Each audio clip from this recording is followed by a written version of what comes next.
Okay, it's in between. The rules Uncensored. The rules apply. It's uncensored. We cuss.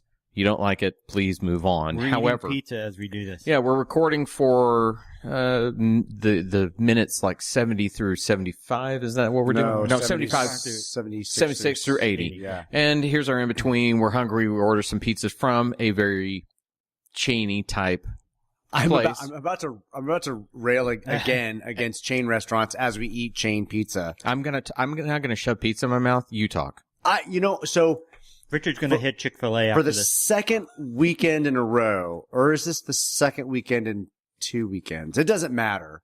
I went to a chain restaurant. I went to a place called, I won't name it. No, it's not Abby. That's not Abby. I went to a chain restaurant that is like a TGI Fridays, all has 8 million items on the menu. It's a chain out of California. Their tacos are for shit. And Did I they just have any nachos? what I like about what's happened in terms of requirements for these restaurants is they've all started listing their calories. Mm-hmm. And I probably mentioned this last week, after having visited IHOP and Denny's and Chili's, which is based out of Dallas. Yeah. But they tore down the original Chili's. Fuck them. I know. I can't. And there's like a 7-Eleven or something there now. There's what? Yeah. And anyway, my point is, I would look at the menu and unchanged, there wasn't a single item that I could order that wasn't at least half to 2/3 of my normal daily caloric intake. It would be the only thing I could eat. So I went to this place last night. There's a guest from out of town, comic book guest, wonderful guy, Ben Templesmith. He's an artist. Great stuff. Came by the store for a signing, and then we took him back up to his hotel in Louisville, and then we all went out to dinner. And the only thing in Louisville around was all chain restaurants.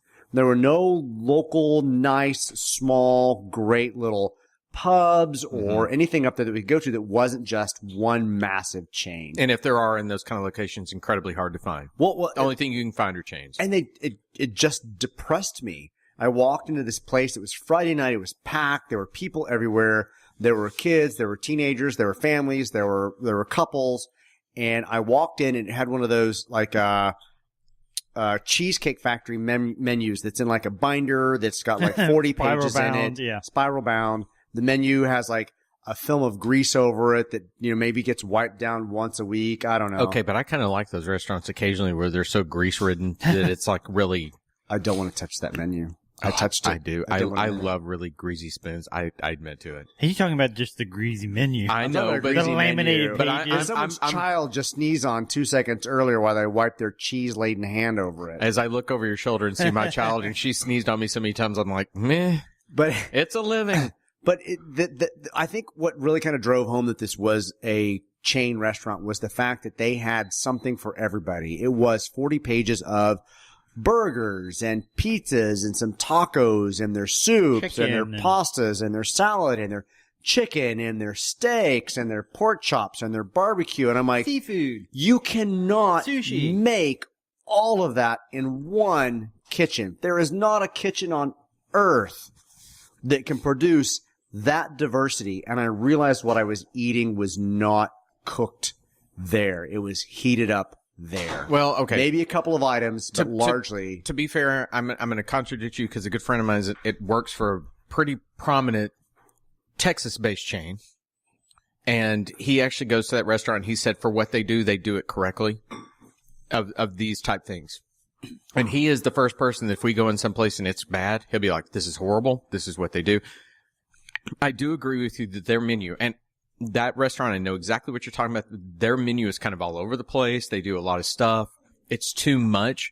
What I wish that these specialties would do is boil down and be more pinpointed. If you want to be that, because what they want to be, their chain is this.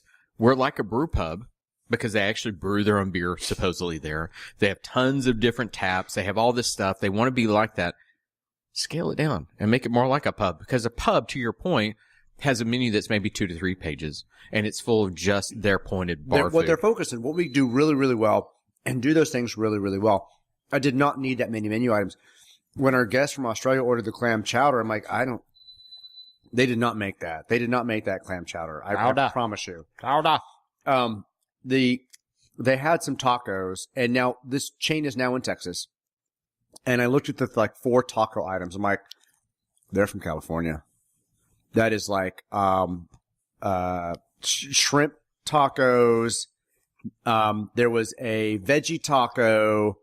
There was a taco that had like pineapple in it, something else, and it was the taco options had the option of a pita bread, and I was like, I'm in motherfucking Texas.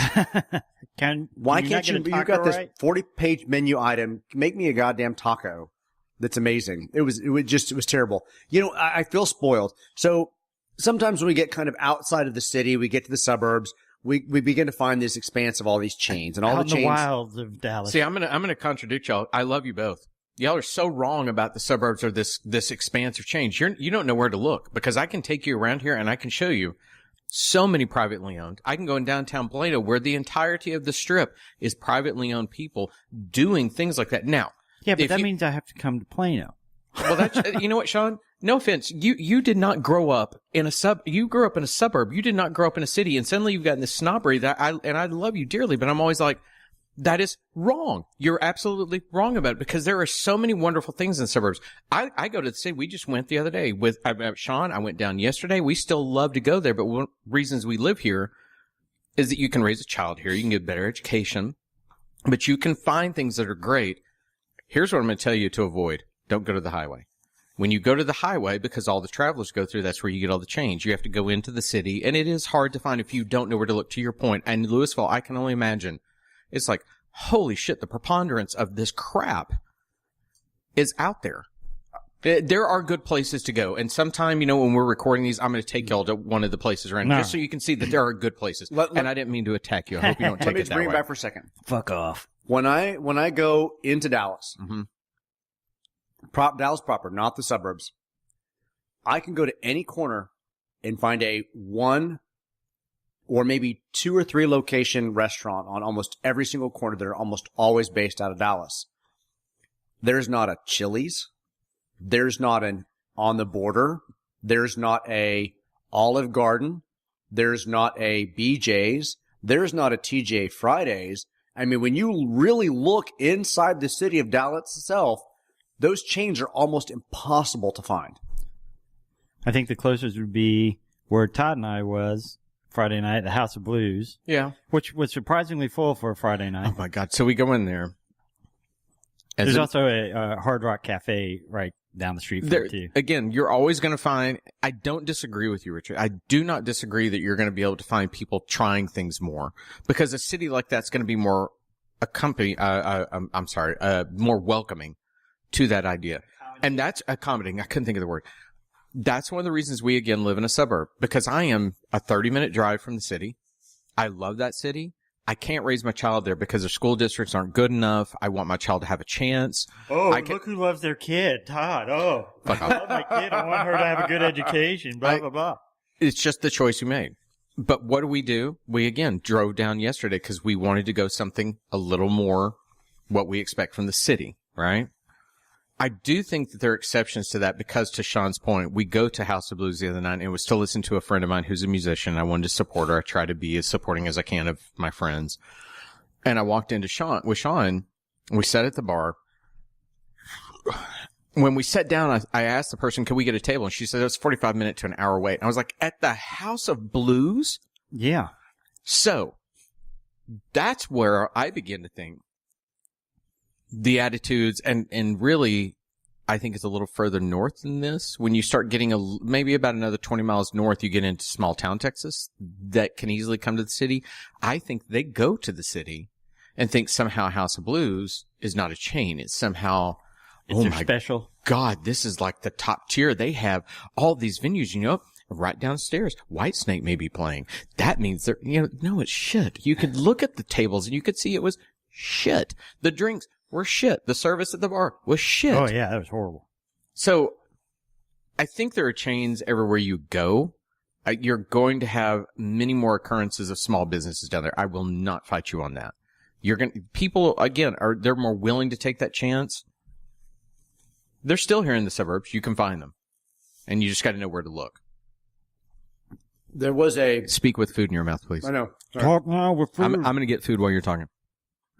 There was a restaurateur out of California that had an article that was really cool, and he was talking about, he's got like 4 different restaurants in and around, I think it was LA or San Diego, but he said one of his favorite things to do was to go and find the real gems that are in strip centers. Mm-hmm. Because in a lot of these small strip centers in probably Louisville and possibly around here in Oklahoma, bite my ass. that you can find these people that have opened up their own businesses inside strip centers because they don't have kind of the older architecture that you can sometimes find in smaller, in big cities, right? You don't have the basement of the building, the nice shopping centers, the things that have those moments that aren't part of a chain that can afford those. But he likes to go to small towns and find the gem in a strip center because that's where the only place you can open up your restaurant. And I thought that'd be actually kind of fun to go to, like, specifically find restaurants that weren't necessarily like in kind of the unique chic area that weren't in a, old building from 1920s, and find something that was like, oh, that's a strip mall and it's next to a Walmart. Yeah. So I've even decided where I'm going to take y'all when we decide to eat up here. Okay. McKinney, which is it was originally the county seat between, I want to say like Oklahoma City and Dallas years and years ago, old downtown. That entire downtown is nothing but locally owned people trying things out. And it's such a cool, you can find those. But if you're, to your point, if you were in McKinney and you searched out somewhere to eat, it would probably come up with the preponderance of shit that is along the highway. Yeah. So I love places like what you were talking about where they take an old building and maybe there's a real estate business on the top floor, and it's almost like the dual level taxation that you see in New York where they do dual businesses in one building. I love that too. I do. I just, and I'm not trying to just simply be defensive of suburbs, but suburbs have lovely qualities you can find in them. I promise you that. I see that, and Richard's over there giggling like I'm full of shit, but I promise you that it's true. I cannot wait to take you someplace that's not what you expect up here.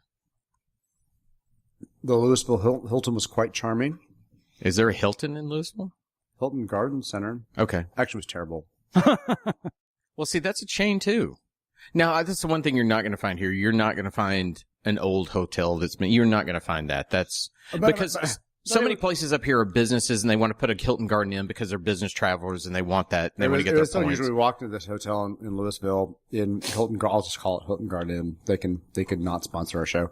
And we walked in, and I'm used to kind of hotels that have a little bit of a lounge area in the lobby, maybe a place for people to work that has a table, some couches, some place to custom. Every single table, when you walked into the lobby, was part of like a banquet hall table. It was like long tables with weird industrial chairs. They had salt and pepper shakers on every single table. There was not an obvious restaurant. There was one of those little kind of nook things that served like 3 beers and maybe some reheated food items. And a little, what looked like might be an area for breakfast. But it was just kind of weird to walk into this hotel and realize that all the tables were really kind of generic utility banquet style tables, and not, I can sit on a couch and read a chair. I can hang out with my relatives by a coffee table around some couches. It was very, very different feel that I'm used to in walking to a hotel too. So as somebody that used to, travel a lot, that's what Hilton Garden is, are wherever you go. That might be in downtown Dallas. They all look like this generic cookie cutter. You walk in and it's just, and that whole idea of a restaurant that's not a restaurant yet serves as a restaurant, you almost be forced to sit there. It's what they've done with hotels like that are bizarre.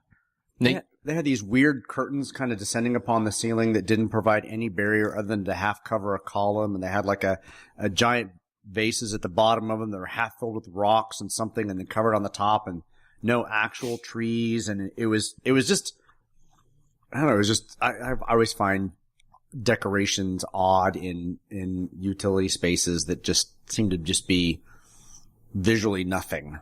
But I find most hotels, period, to be cold. It's the rarity where you walk in and you feel like, oh, I'm comfortable here. One of my utilitarian. The hotels that I typically tend to like in terms of their style is when I find out that there's one that's actually kind of older. Mm-hmm. We have one downtown called the Belmont Hotel that I actually adore. They've got an amazing bar, but it used to be an old drive-in motel that they kind of refurbished. And so you see some of those elements when